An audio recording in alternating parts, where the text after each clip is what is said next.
आजम खान कहते हैं कि उन्हें सुरक्षा की ज़रूरत है, क्योंकि उन्हें सुरक्षा को लेकर के न सिर्फ डर है, संशय है, बल्कि आशंका है कि उनके जान को खतरा है। वो कहते हैं कि पहले उन्हें जेड+ की सुरक्षा का एक पत्र भी सरकार को भेजा गया था, लेकिन जेड+ तो छोड़िए, उनका वायु श्रेणी की भी सुरक्षा सिर्फ नाम मात्र को रह गई है। यहाँ यही जानना है कि आखिर आजम खान को खतरा किससे है।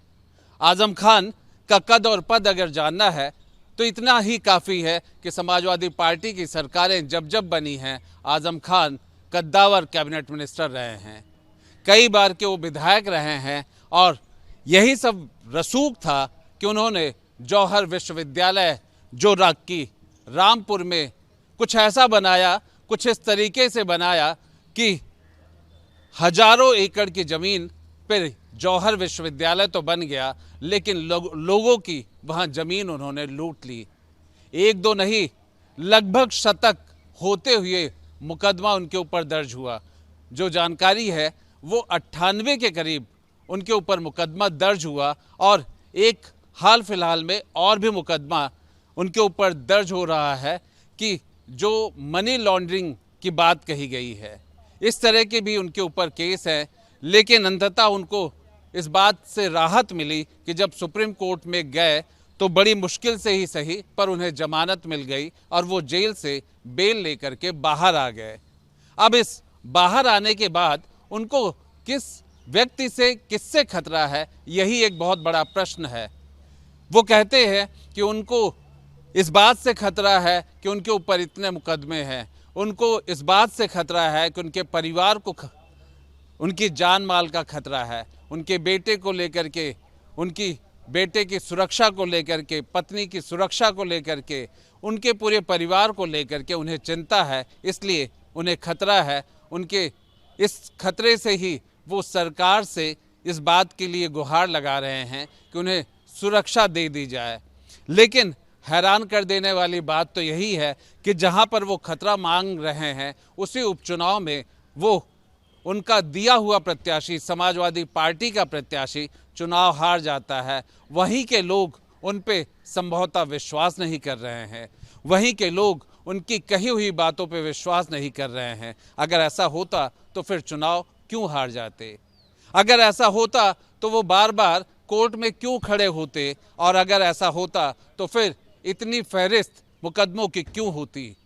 कानून के दांवपेच में फंसे आजम खान को अब लगता है कि सुरक्षा बढ़ जाएगी तो शायद उन्हें कम से कम उस जगह पे आने और जाने में आसानी रहेगी जिनके खिलाफ, जिन लोगों ने इनके उस वक्त के रसूख में भले ही डर गए थे, लेकिन आज के समय में उन्होंने मुकदमा दायर किया है, FIR लिखवाई है, और आजम खान पे वो सारी चीज़ें इतनी भारी पड़ी कि 1-2 महीने नहीं, कई साल उन्हें जेल में रहना पड़ा, और बड़ी मुश्किल से सुप्रीम कोर्ट से जाकर के उन्हें बेल मिला।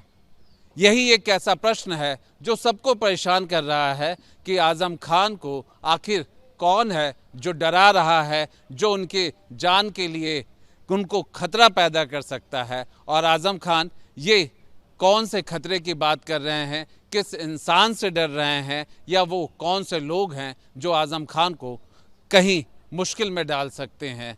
लेकिन सरकार से उन्होंने गुहार लगा दी है कि जेड+ की सिक्योरिटी दी जाए, उनके सुरक्षा को लेकर के सरकार चिंतित हो, ऐसा वो मांग कर रहे हैं। अब देखना ये होगा कि खतरे में वो कौन से लोग और व्यक्ति और ऐसे जगह है जहां से उनका खतरा बढ़ रहा है। ये तो ना हम समझ पा रहे हैं, और मुझे लगता है कि अब एजेंसी या फिर सरकार की तरफ से ही बताया जा सकेगा कि उनके खतरे को देख करके उन्हें जेड+ वाली सिक्योरिटी दी जाए, या फिर वो जो भी सुरक्षा उनको मिली हुई है वही पर्याप्त है।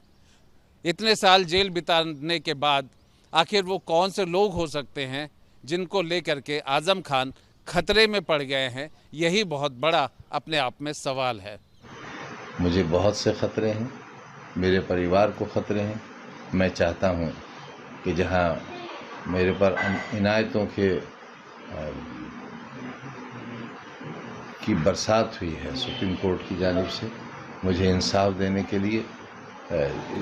अगर उत्तर प्रदेश सरकार महसूस करती है इस सब को, तो जो मेरी सिक्योरिटी विड्रॉ की गई है, मैं जेड सिक्योरिटी में था और जेड स्पेशल की सिफारिश भाजपा सरकार में ही उनके एसपी ने मेरे लिए लिखी थी, जो विड्रॉ हो गई है।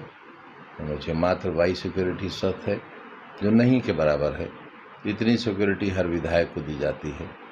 मैं चाहता हूं कि हालांकि हिफाजत करने वाला कोई और है, फिर भी अगर वो सुरक्षा मेरी वापस मिल जाए तो बेहतर होगा, क्योंकि मेरे लिए जो मुकदमात हैं वो और जो फैसले हैं वो, उनकी रोशनी में ख़तरात बहुत बढ़ गए हैं। और जुल्म करने वालों का जब तक जुल्म बाकी रहेगा, उस हद तक इंसाफ करने वालों के कलम में दम रहेगा और वो भी बाकी रहेंगे। न दुनिया जुल्म से खाली रहेगी, न जालिम से खाली रहेगी, और न ही दुनिया इंसाफ करने वालों से खाली रहेगी। इसका सबूत कई मौक़ों पर सुप्रीम कोर्ट ने दिया है, और यही वजह है कि हम बराबर कहते हैं कि हर शख्स को सुप्रीम कोर्ट जिंदाबाद कहना चाहिए। जो कमेंट्स हुए हैं सुप्रीम कोर्ट की तरफ से और जो मेरे ज़ख्मों पर मरहम लगा है, उससे मैं ज़ाहिर है बेइंतहा मशकूर भी हूँ और जज्बाती भी हूँ और दुखी भी हूँ।